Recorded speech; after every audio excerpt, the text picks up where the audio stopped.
수포자가 사라지는 그날까지 최선을 다하는 지한쌤의 수학 교실입니다.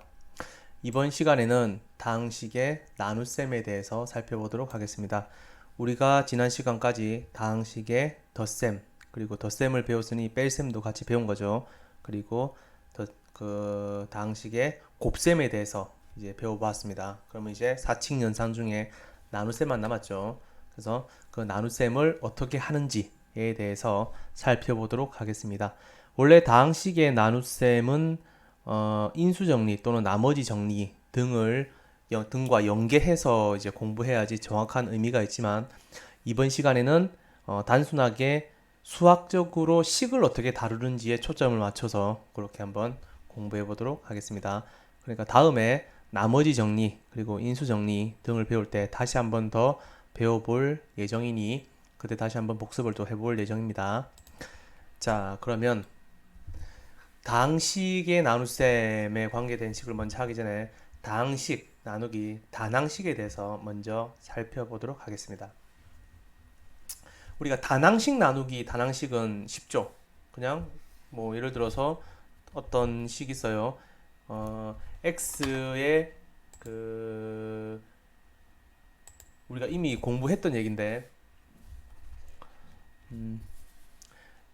3x의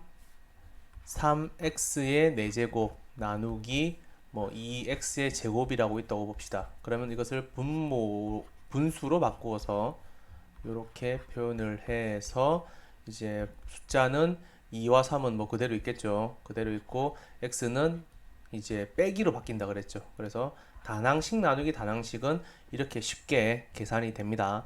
그러면 앞에는 다항식이고 뒤에는 단항식일 때, 즉 다항식 나누기 단항식을 할 때는 똑같이 분배 법칙이 적용한다고 보시면 돼요.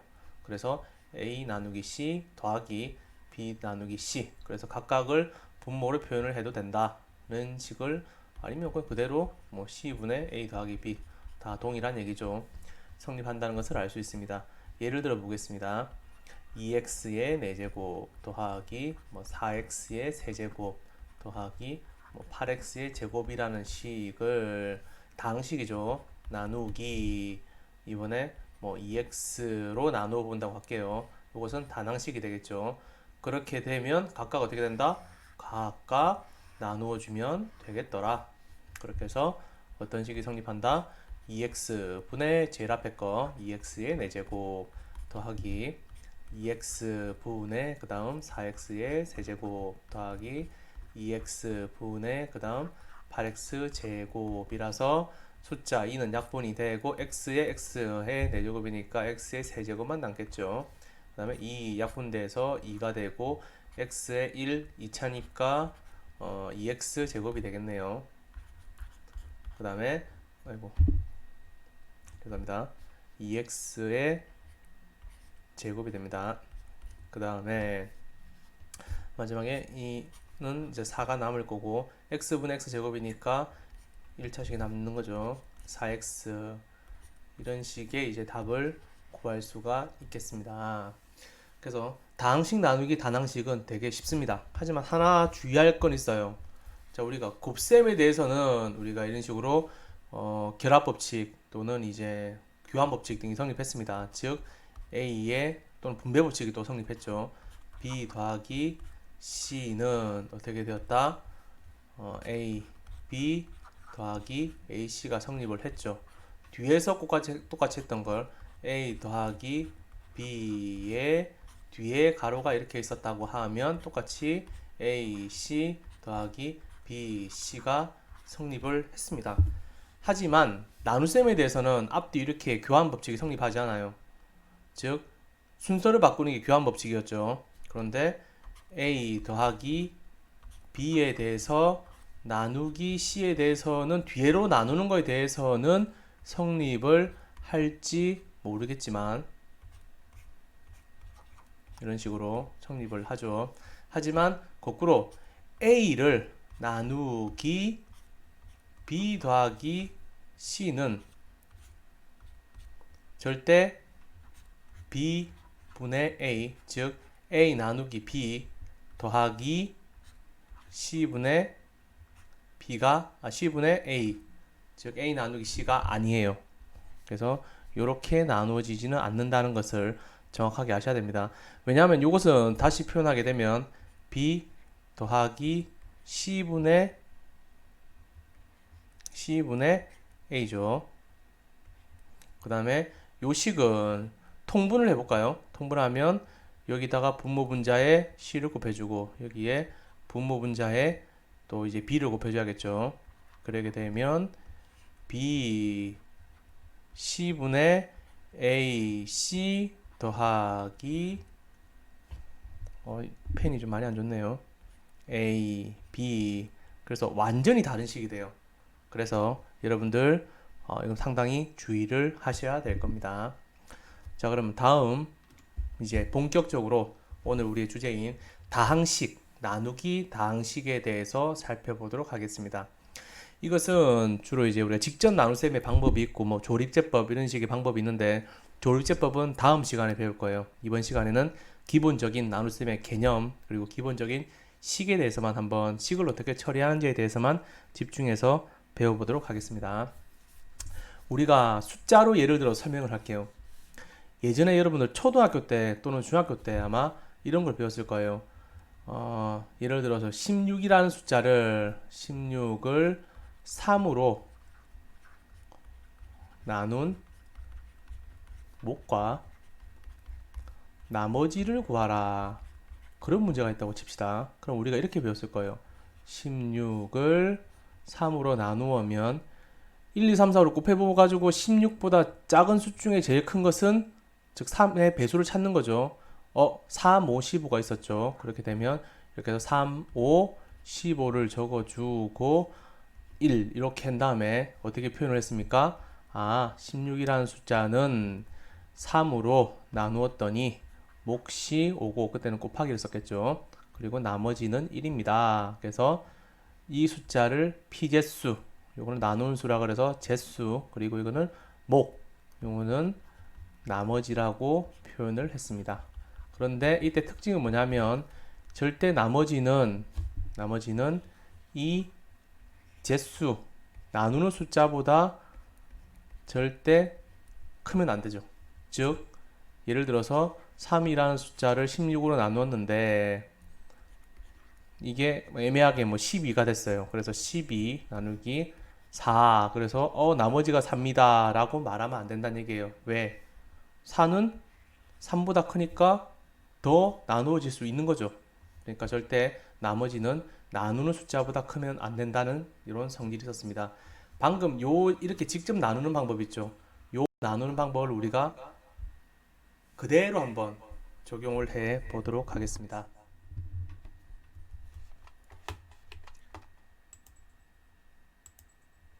자, 예를 들어서 설명을 해볼게요. 일단 먼저 그 직접 나눗셈의 방법에 대해서 먼저 설명을 하겠습니다. A를 B로 나눌 때 몫을 Q, 나머지를 R이라고 할 때 A는 BQ 더하기 R이라고 표현이 된다. 이거 방금 얘기했던 거 똑같죠? 16이라는 수를 3으로 나눌 때 몫을 구했더니 5였고 나머지가 1이었다. 그 표현하고 어차피 똑같은 얘기지 않습니까? 대신에 이제는 이 16, 3, 5, 1 이 자리에 숫자가 들어가는 것이 아니라 식이 특히 다항식이 들어갈 거예요. 그거만 차이니까 정확하게 좀 한번 살펴보도록 할게요. 자, 예를 들어서 A라는 식을 뭐 x의 세제곱 더하기 뭐 2x의 제곱 빼기 뭐 3x 더하기 뭐 4 이렇게 하겠습니다. 그리고 b라는 식은 나누는 식이니까 당연히 차수가 그 나누어지는 이 피제수에 해당하는 식보다 클 수는 없어요. 그래서 0차 또는 1차 또는 2차까지만 허용을 합니다. 물론 동일해도 상관없어요. 3차까지는 나누어질 수 있습니다. 대신에 나머지가 상당히 크겠죠. 그래서 우리는 일반적으로 뭐 보통 1차식을 한번 써볼게요. 간단한 x 빼기 1이라는 식으로 해보겠습니다. 그러면 a라는 식을 b로 나누었을 때 몫과 나머지를 구해보는 그런 문제입니다. 그러면 방금 우리가 썼던 요 숫자의 나눗셈을 썼던 식을 그대로 써볼 겁니다. 즉, 자, 이렇게 해서 x의 세제곱 더하기 2x의 제곱 빼기 3x 더하기 4라는 식을 x 빼기 1로 나누었다. 그러면 이제 어떤 기교상의 문제인데 여러분들 항상 제수 그리고 피제수 그리고 제수에 해당하는 식의 최고차항들끼리 먼저 비교를 하면 됩니다. x와 x 세제곱이에요. 그럼 맞춰주려면 뭘 곱하면 됩니까? x의 제곱을 곱해주면 되죠. 그러면 이 녀석 두 개를 곱하니 x의 세제곱이 되고 마이너스 1과 x 제곱을 곱하니 마이너스 x 제곱이 되는 겁니다. 자, 그렇게 되면 이제 빼면 돼요. 빼면 이것은 날라가죠. 2와 마이너스를 빼니까 플러스로 바뀌죠. 그러면 3x의 제곱이 되고 안 빼진 것들, 즉 남는 것들을 그대로 내주십니다. 3x 플러스 4. 그럼 이번에는 3x 제곱이 최고차항이 되죠. 그대로 여기는 제수에 해당하는 식은 x가 최고차항이니까 맞춰주려면 뭘 하면 됩니까? 3x를 곱해주면 되죠. 자, 그러면 곱하면 3x의 제곱 그리고 마이너스 1과 그 다음에 3x를 또 곱하니 마이너스 3x가 되겠네요. 자, 그러면 이번에 똑같이 빼줍니다. 빼주니까 날라가 버리네. 통째로 숫자는 이제 상수만 남죠. 그대로 내려와서 4가 됩니다. 그러면 이제 끝난 거예요. 왜 끝났냐면 요게 나머지죠. 나머지는 상수니까 뭐다? 0차식이죠. 그런데 나누는 수는 1차식이니까 이제 더 이상 나누어질 수 없는 거예요. 그러면 다 구했습니다. 요 식이 뭐다? 나누어지는 피제수에 해당하는 식, 그리고 요 수는 나누는 수, 제수에 해당하는 식, 그리고 요 위에 해당하는 것이 뭐였습니까? 바로 몫이 되겠죠. 그리고 제일 마지막에 더 이상 나누어지지 않는 이런 나머지가 남는 겁니다. 즉, 방금 이 문제에 대해서 A를 B로 나눈 몫과 나머지를 구하라 그러면 몫, 나머지는 구한 거예요. 그런데 이 식을 어떻게 다시 쓸 수 있냐면 이렇게 쓸 수 있어요. A라는 식은 어떻게 한다? X 빼기 1로 나누었더니 X 빼기 1로 나누었더니 몫이 얼마였다?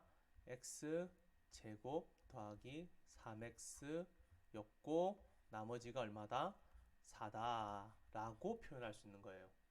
즉 이 말이 바로 여기서 표현하는 A를 B로 나누었더니 몫이 Q이고 나머지가 R이다. 단 요 제수와 R에 대해선 차수를 신경을 써라.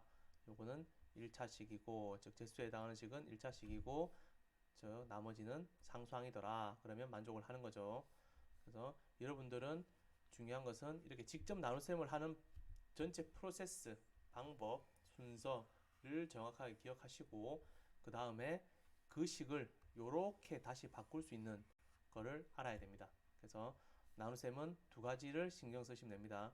직접 해보니까 그다지 어렵지 않죠. 우리가 다음 시간에 문제를 통해서 단순하게 기술적인 문제이기 때문에 문제를 통해서 좀 확인하면 됩니다. 그리고 이 나눗셈에 담겨 있는 의미 등은 다음에 이제 우리가 나눗셈 정리 또는 인수 정리를 통해서 다시 한번 정확하게 살펴보겠습니다. 이번에는 단순히 다항식과 다항식을 나눌 때는 어떻게 하면 된다. 그리고 그 식을 어떻게 표현할 수 있다. 다시 정리해서 A를 B로 나누었더니 몫이 Q이고 나머지가 R이더라. 이렇게 표현할 수 있다라는 사실을 중점적으로 기억을 하시면 되겠습니다. 자, 여러분 수고하셨고요. 다음 시간에는 이제 그 문제를 또 한번 풀어보겠는데 이 문제 풀고 또 그 다음 시간부터 이제 본격적으로 여러분들이 좀 어려워하는 곱셈 공식에 대해서 한번 또 살펴볼 예정입니다. 자, 수고하셨습니다.